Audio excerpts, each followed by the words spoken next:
Wendy Walter siap serahkan bukti dugaan perselingkuhan Reza Arab. Kisruh perkawinan musisi Reza Arab dan Wendy Walter belum selesai.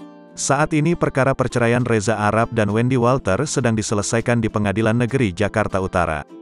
Upaya mediasi atau perdamaian yang dilakukan Reza Arab dan Wendy Walter gagal terwujud.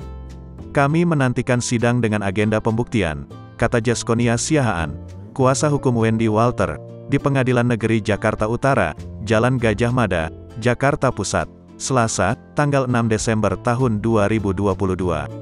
Saat agenda pembuktian digelar pada tanggal 3 Januari tahun 2023, Wendy Walter akan memberikan bukti alasannya menggugat cerai Reza Arab. Wendy Walter menuding Reza Arab telah selingkuh.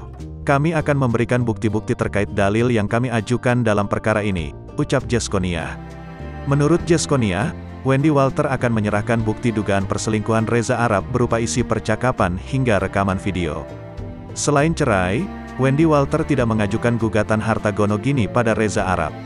Wendy sudah tidak ada komunikasi dengan saudara R, Reza Arab, kata Jaskonia Siahaan.